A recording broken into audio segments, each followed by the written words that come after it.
Well, here's the great thing about these group meetings, because they're at 9 o'clock, it'll be like 8 a.m. in the morning. So just before I go out, and absolutely, one of the reasons I'm going there is so that we can get together, and I still do this part of my life. It appears your name is Saz. All right, well, you know, I don't know why it does that sometimes. I think it's because we come in the back door to do this. All right, so let's talk about the IVT tonight. So this was a much simpler form, and our friend Steve Hutchins helped me put this together, and he's an expert in the Excel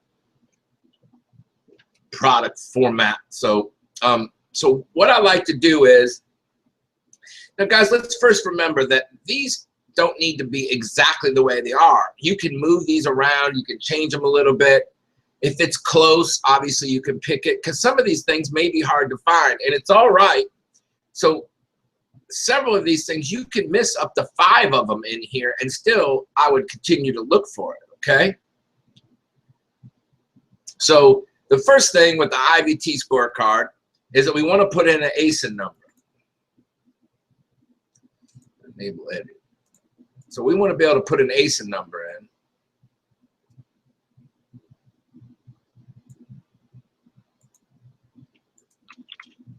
All right, so I don't have one. B199 SQRT. And have we decided, so I guess we're going to call it Gorilla's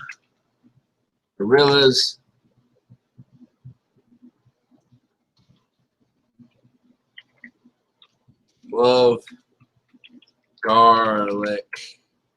Gorilla's Garlic.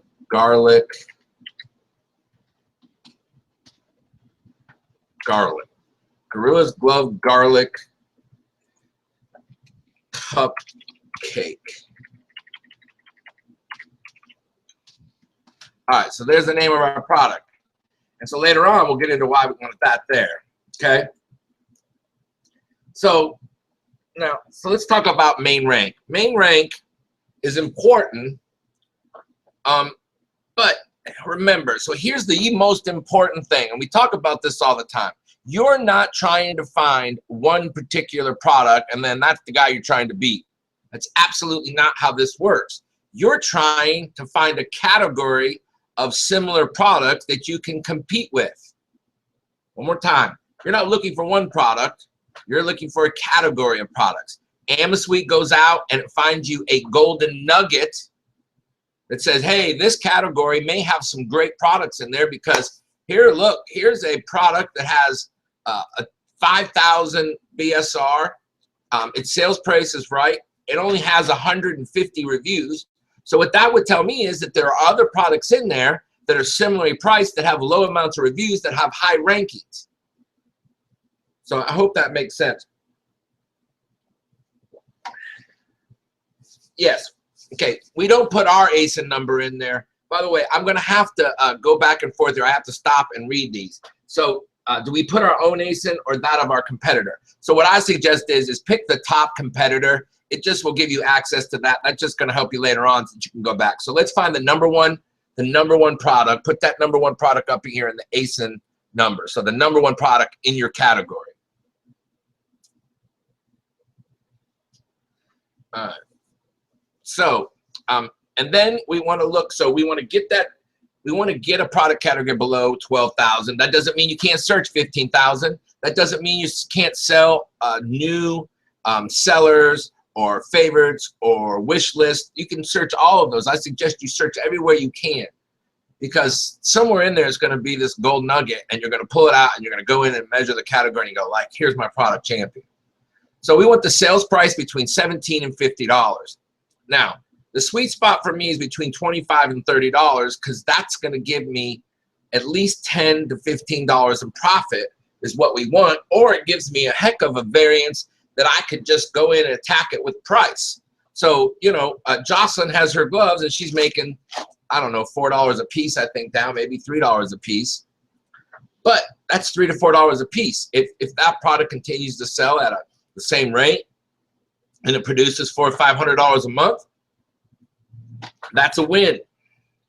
So the reason $17 to $50, I think if you get much lower than 17. Now, I have made searches for products between $3 and $17 for this reason. Maybe there's something that you can pair together, you know, that you can do a bundle. So sometimes if you want to search that to maybe look for a bundle after you find a product, you know, you could search the top 100 of similar categories to yourself and then have a $17 product, I mean a below $17 product you would add to your product and get you a $35 product. I'm launching 2 products right now, and they're going to be in that $20 to $25 range right now. But my next product after that, I'm going to launch in the $35 plus category because I want to just sell free shipping all the time. Plus, there's a whole lot of margin in there. Now, one of the reasons we want to be careful about what we have our retail prices is because you got to figure that your cost of your product is going to be about 30% of what your selling price is. At least we hope that it is, and you should push towards that. So a product that has a $17 price tag, you know, to purchase that product from China is going to cost you, should be under $3 to $4 maximum. So that's where I'd want to be, maybe 4 if you press it. So that means if you buy and you have $1,000 and you want to buy 100 of them, you want to buy 200 of them, you can buy 200 of them for $800. Does that make sense? So you can buy 2 of them for $800 or 200. And then what you're going to do is if you have a higher price product, so if you're selling a product for $50 or $35, now you're going to have a $12 product. Well, $12 only gets you 100 products at, you know, for $1,200, around $1,000. So you're going to have to play that game a little bit to know where you can afford to get yourself at an entry-level product. I would say with most products, you should really shoot for try to get about 250 products and plan on doing about 50 giveaways over the first 6 weeks. So I suggest, you know, if you're in that $2,500 range, you know, you should be able to get about 200 products. So probably no more than $10. So you kind of have to go on how that may work and how your budget fits to it. The next thing is you want 3 of the 5 best-selling products have between 100 and 750 reviews. So in AmaSuite, you're just going to search for things under 750. Now, that doesn't mean you shouldn't go search for things under 100. Hey, here's one of the things I do every now and then. I go out and look for the Magic Big Diamond, which the Magic Big Diamond to me is something that sells under 5,000, has a BSR under 100, you know, and it's selling $20,000 a month. Now, how many they're out? I don't know, about 7, but they're out there. And so every now and then I'll just search that. Zach will do that. Zach will search that. So, Lisa, I would never, ever be able to figure that out. I didn't even get high school Spanish or Spanish in college. I don't know how I got almost a master's degree and don't have that, but I guess I was slick in my trying to not get into that class. So I'm saying you can have a 10% variable. No more than one should have more than 1,000. So once you start having multiple thousands, that means they're going to dominate that category. And if they have, and I'll talk about how much a percentage you want them to have of that.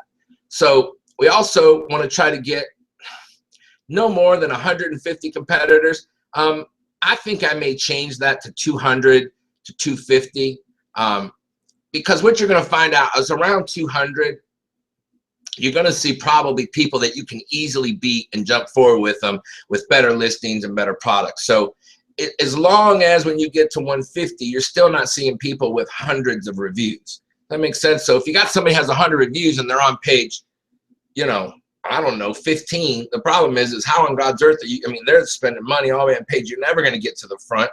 So, you know, they're selling no money, but got all these reviews. So how do you move forward if you don't have something like that? So that, you know, you can vary this 50 people, you know, it's probably,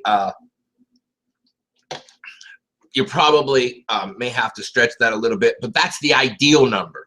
150 and below would be killer for yourself. So what you don't want to, after page 10, you don't want to be seeing those products anymore because that'll put you about 150.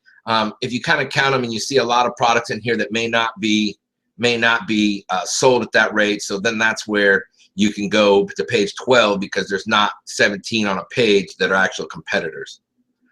We want 4 products, BSR ranking less than 5,000. It's kind of obvious. You need some people who actually have some volume or selling. You probably may even want that a little lower. You want at least 1 product that's, you know, in the top 1,000, you know, so that we know there's some consistent volume in there. We want the weight, you know, listen, guys, I mean, we've talked about this lots of times. You want to keep your box less than 8 by 8 by 8, because you know the air freight's going to run you around $7 per kilo. Is that an exact number? It changed. You can get it for 6.5. You can get it for 6. But at the end of the day, $7 is a great estimate. So if you multiply a kilogram, it's about 2.3 pounds. 2.3 pounds, you know, so it's $7 per. It's about $3.50 per pound. So that adds in, you know, a pretty decent amount of money to your product cost. So you don't want to get a very heavy product, or you need to start thinking about boats. And I would say for the first 2 products, I would really encourage you not to get into boats. Top 4 products should have no more than 40% of the page value. That's what I talk about. So you have people with huge reviews, and there's lots of them at the top. And I looked at a product today, and the top 3 or 4 people were name branded, and they owned out of about 200,000, they owned about 55% of all of the money. Well, that means to me that when people go to that page, they basically see something in the top 4, and they're pretty confident. They just pick that because there's no variance in it. They don't have any reason to go to page 2, 3, or 4. 8 items on the first page should have less than 150 reviews. So we want to see on that front page or the second page, we want to start seeing people, you know, not having so many reviews, so we can get in there. You know, you may have a little bit more, you know, so that means you give some variance. You know, you should have some with 250, 300, 500. And then by the time we get to page 2, we'd like to see people under that 150 kind of consistently. And then, you know, we want to keep going down from there. On page 3, we want to see people under 50 or 60. Total estimated sales on page 1 should be under $250,000. Again, that's the ideal, I think. Can you stretch that to 350? Of course. So, you know, you can score this, but again, we're looking for ideal. Estimated sales above 75,000 on page 1. Estimated sales above $75,000 on page 1, unless there is less than 10 competitors. So you want to be above 75,000, because if you divide 17 by 75,000, you can see nobody's making any money. But there's a caveat to that. If you get on a front page and there's less than 10 competitors on there and they're doing $75,000, boom, you got a nugget. You need to get in there on that product, because if you can jump to the front page very quickly, because there's basically nothing after 3 and they're doing a decent amount of money on the front page, go in there and get part of your money. And that's a great thing. That's what we're looking for a lot of times. Total estimated sales on page 2 should be more than 40% of page 1. Total estimated sales on page 2 should be more than 40% of page 1. So we want to say, okay, if you did 100,000 on the second page, you want to be more than if you did 100, you want to be more than 40,000. Now that's ideal. If you go back down to 25,000 and there's people on there that aren't selling the same product or something like that, then you can move that. So again, I want you guys to understand that you're not stuck in these parameters, but they give a great indication of where you're at. Total estimated sales on page 3 should be more than 40% of page 2. So we kind of want to see a progression where the money goes down. So if the front page is 100 and the next one's 40, you'd like to see, you know, at least, you know, what is that, about $8,000 to $10,000. So everybody's making like $1,000. You got to, you know, a decent amount of people who are still making money. And that's where we want to shoot for. We want to spring on those people, because it's likely that those people are definitely not as skilled as you are. They haven't learned how to launch properly. They don't know how to make great pictures. They don't know how to make great keywords. So those are the people that we ultimately want to try to go after up front and get our $1,000 in sales, or $1,500 or $2,000, make our $600 and roll on to the next product. The product is standard size. Oversized product fees increase dramatically. So this has to do with the size of the box. When you look at Jungle Scout, you don't want to see anything that's oversized. So you want to look at the longest size and the poundage. Now, poundage is typically not going to be a deal, but you don't want to have products oversized, because then you'll start seeing the Amazon's getting 50% of your money. As soon as you get into oversized, they just start killing you.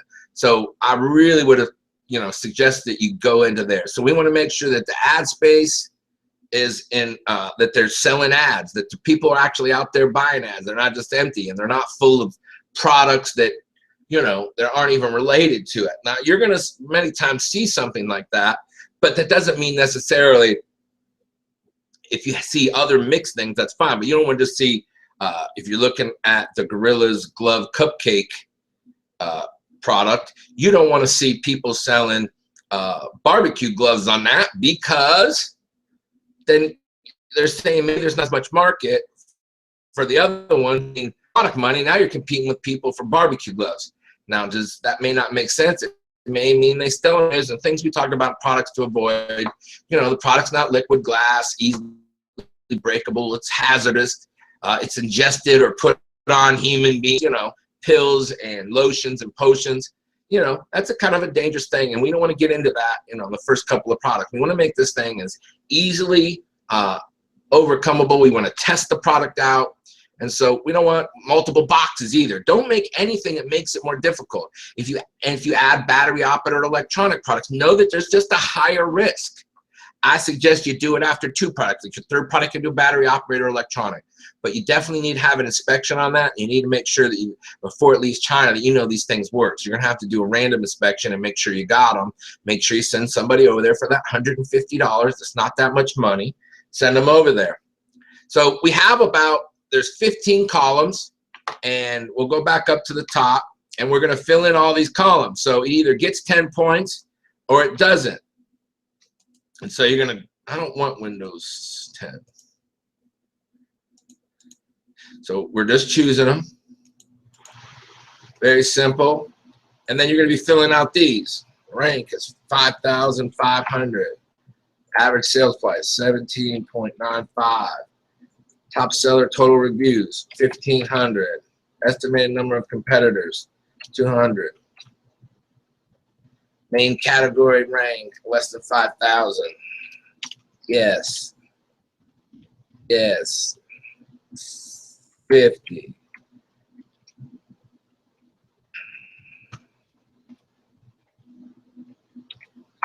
So you can see we just fill those in, and then we just go down this, and it's kind of simple.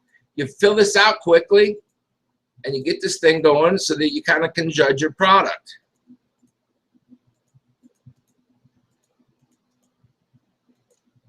So you can miss up to 5 of these. So, it shows you that that's that variance that I'm talking about, that you can, you can be flexible with this thing a little bit. This is just a guide. 30%, 45%, and I don't know what these are. I'm just giving you some numbers that, and then you're going to be able to go back and look at this.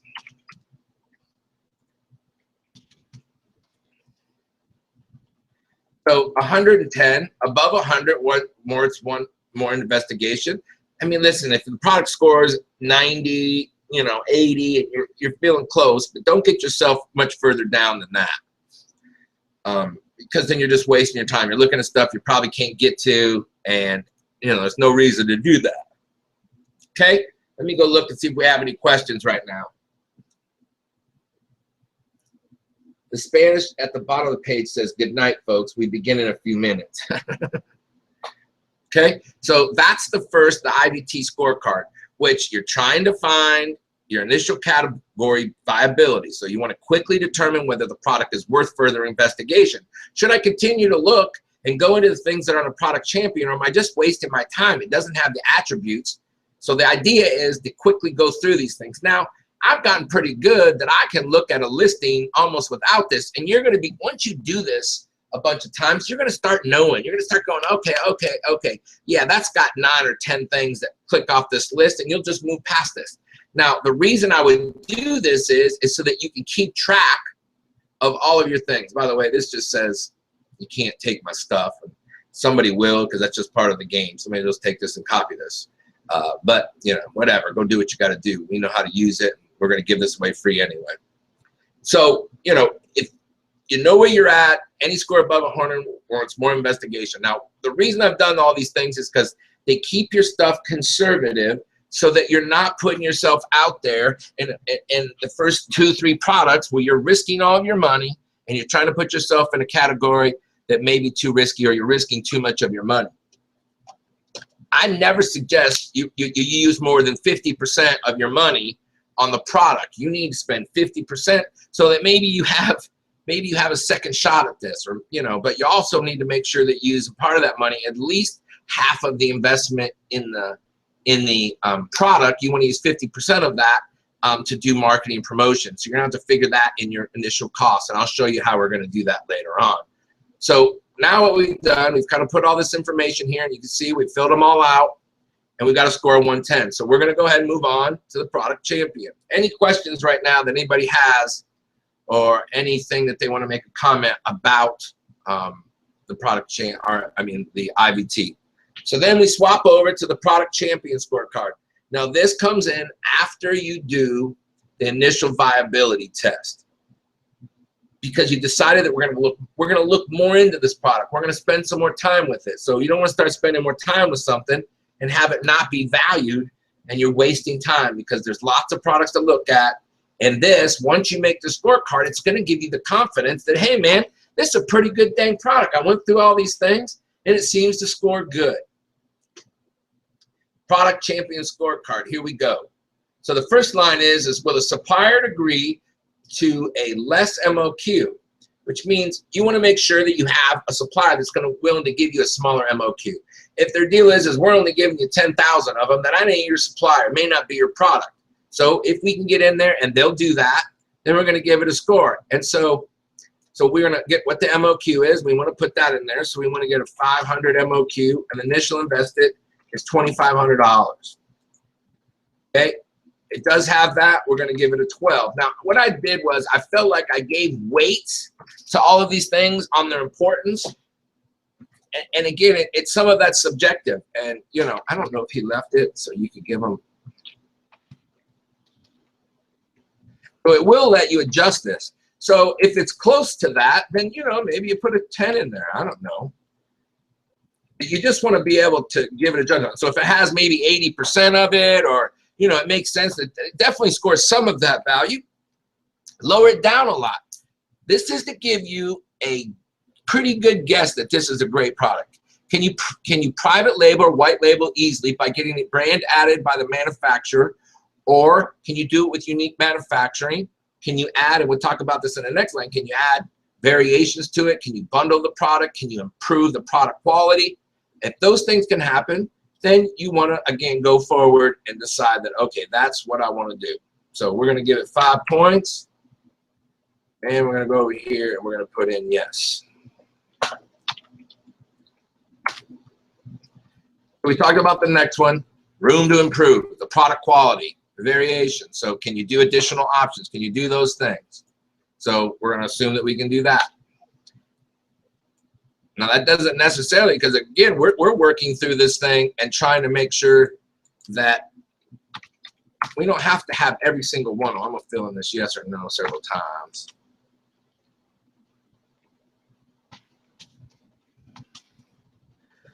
So we go back, I think it's now question number 4 we're on. Can the product be bundles or sold as multiples, or can you add bonuses? Well, that's one of those things that I believe you should put into a lot of products so you can get a variation that you can keep other people from jumping your listings. There several sellers on AliExpress and Alibaba Wholesale or Marketplace that you can get this product in multiple suppliers. There's not just one guy promoting it or producing it, because there's likely that someone probably has a brand or some kind of patent on it. So we want to go in and check AliExpress, Alibaba Wholesale, or the Marketplace, and see whether or not that product has those kind of things, or they're available at multiple suppliers. When you're doing that, I would suggest right then, you're already there, you might as well send them a chat message and just say, hey, listen, what's your MOQ, and can you give me a basic price on this product? And they may ask you some more questions, but at least you'll get that thing started. So later on, you're not having it again. Are you able to get your product within 6 weeks? Can it be 8 weeks? Yes. Could it be 12 weeks? Yes. But you're just not going to add that. Now, I don't give a bunch of weight to that, but we want to get you launched as soon as possible. So ideally, we want it within that. But we only score that as a 3. So we're not saying You know, that's a have to be. It's not adding to your total that bad. National brands or Amazon-owned products don't dominate the first page. Product listings.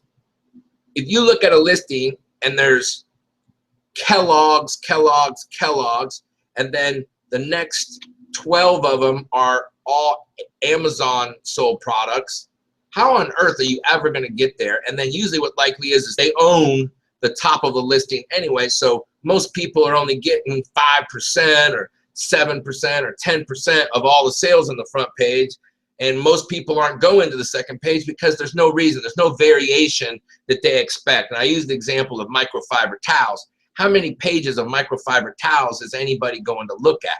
They're going to look at the first 4 or 5, see the reviews, and order the towels. I mean, is there anybody? Obviously, people on the second page get sales, but very little.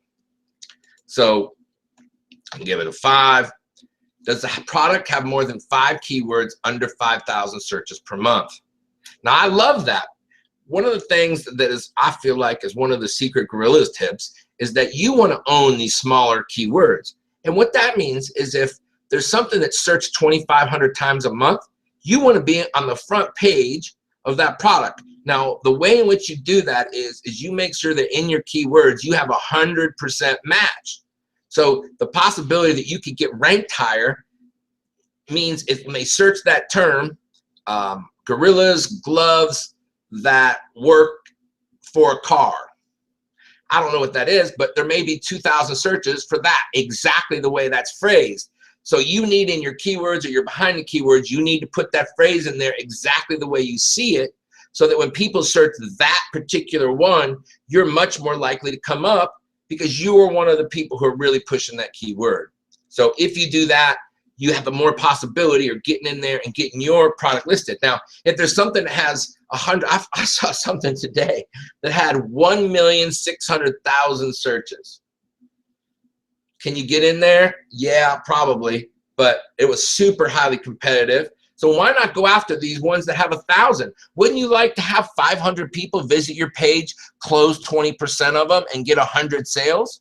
Is that possible? Yeah, I don't know that it's always likely, but you know what? Get 20 sales a month from that keyword and be ranked on the front page. I watch it happen all of the time. So we give that 6. No, we said 3.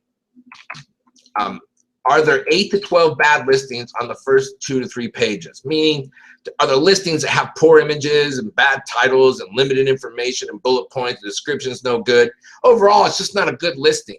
You know, there's 5, all of the bullet points are all combined and all mucky. You know, the cleaner the page is, there's a likelihood of more conversions. Amazon talks about it all the time. It's in their suggestions that you should have a very clean listing, and they want you to have only so many words in your bullet points and your title. Some of them will suppress your listing for it. I know somebody in one of our groups who had I don't know, it was a category where they expected you to have under 100, and she had about 200, and then she got suppressed, and then she had to go in and talk with them, and they helped her. I want you guys to know that Amazon is not the enemy to you. They're not the enemy. They work with people all the time. People have good experiences with them. You know, when they suspend your deal, it's a little because you can't talk to them personally, so you have to go through the email. So it's impersonal, and there's probably some reason for it because it's a whole lot easier to not get with people who are obviously upset. Are the Google Trends and the search moving pointed up?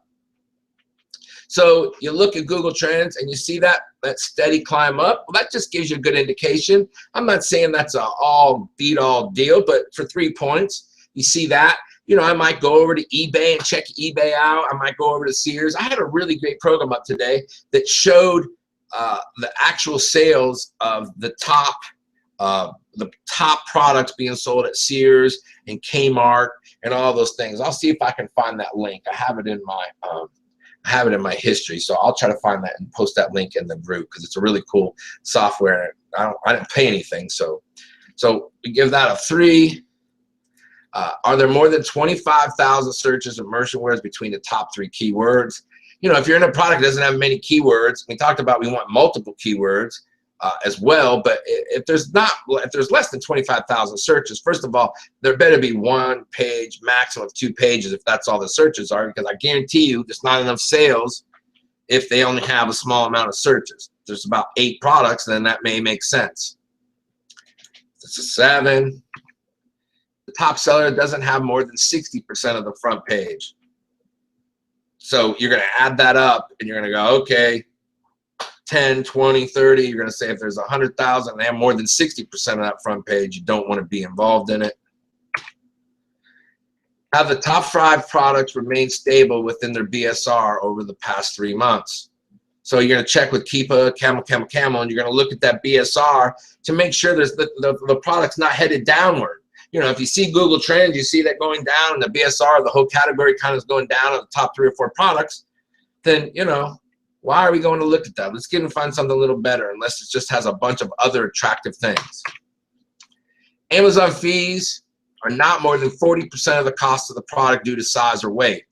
So all of a sudden, if you're selling a product for 20 bucks and Amazon fees are $10.95, you know, find another product. You know, if you're selling a product that costs $50 and it's $25 and the product costs 10, you're making 15. Okay, there's a possibility there. But again, you're in an oversized product, which then can get your fees up crazy high. And if you have more than 40%, how can it make sense that Amazon's get more money than you'll ever get? I don't think that's fair. So I wouldn't do that. The product's not dull. The product's likely dull or boring. It's not a fad. It's not trendy. It's not a fashion product. So you can understand why you wouldn't want that, because the sales are going to decline. Or you can know going in this is a short-term deal. You know, spiralizers were hot. I don't know how many spiralizers are selling right now, but I guarantee it isn't much when it was just peaking. It was just going crazy. I think people got them and realized they're a piece of junk, because they all are these little plastic things. And so no one's selling them maybe anymore. They may be selling $1 million of them. I don't know. I'm not looking at it. But again, you know, trendy things, fashion products. I don't like fashion products because what happens is if you go in, it's subjective to people's opinion. Now, they will go through and look at different categories that are in length, but they also won't go through, and it's so like you're not just going to get people to buy your product. They have to actually really like it, as not even compared to other ones. Just they don't like the pattern themselves.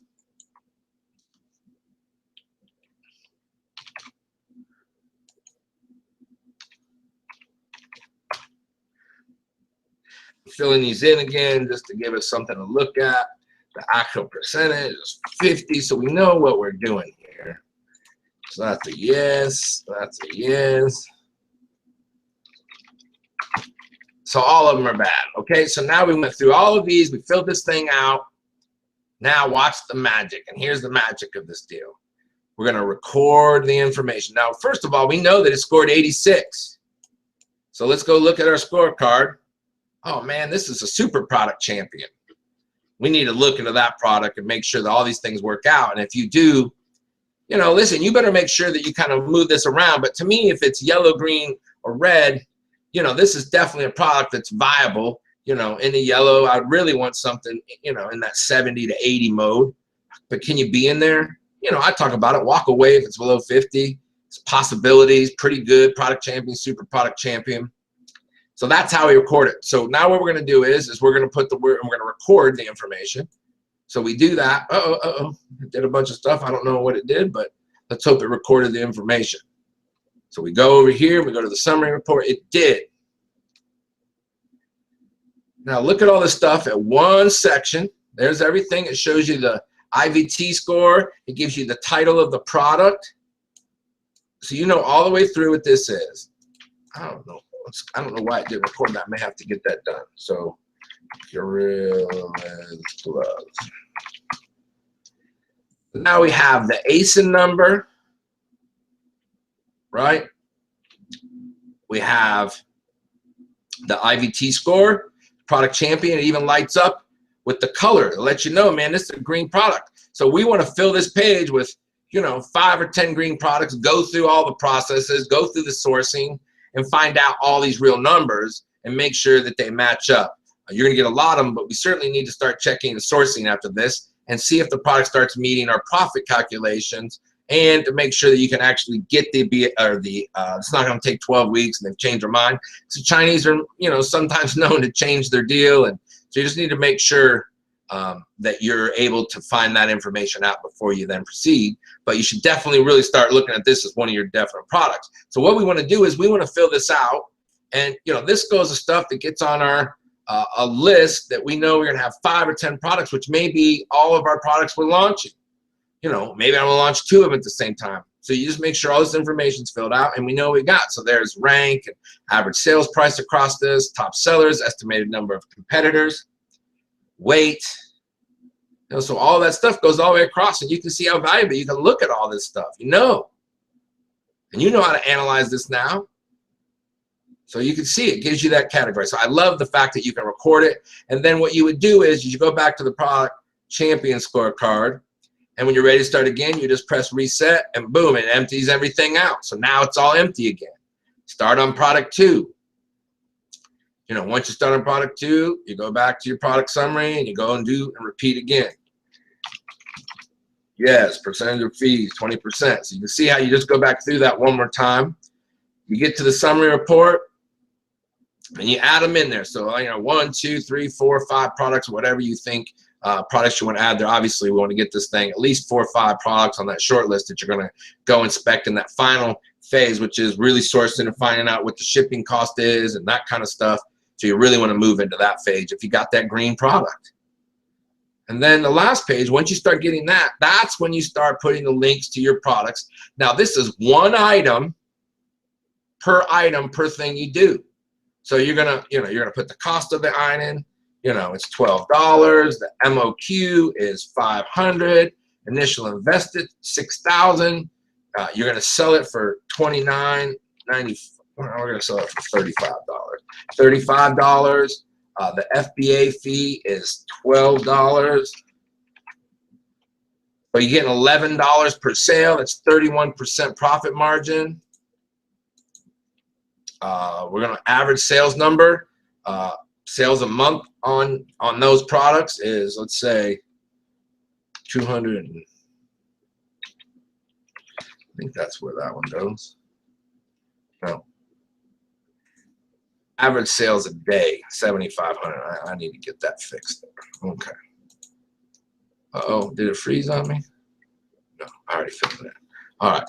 So average sales a month, we want to shoot for $6,000 a month.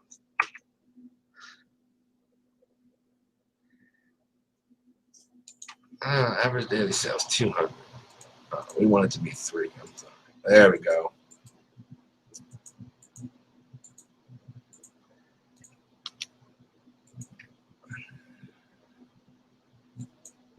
I've never really walked through this product so much, so I'm making sure that we're working. So we want 10 sales a day.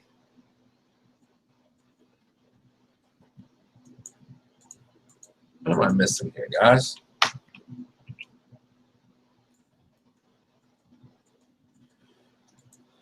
I don't know why it won't let me reset that one. The ASTI.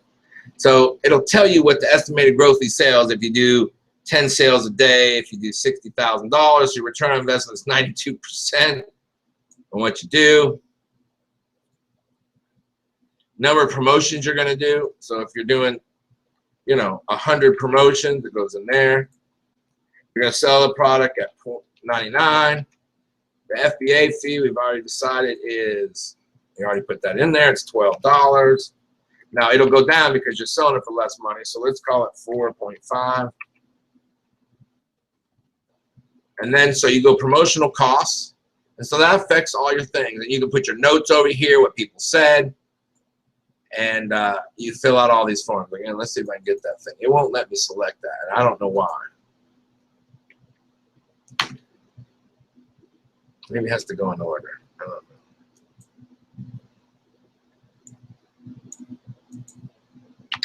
Oh, so maybe that's how you get to 6,000. There you go.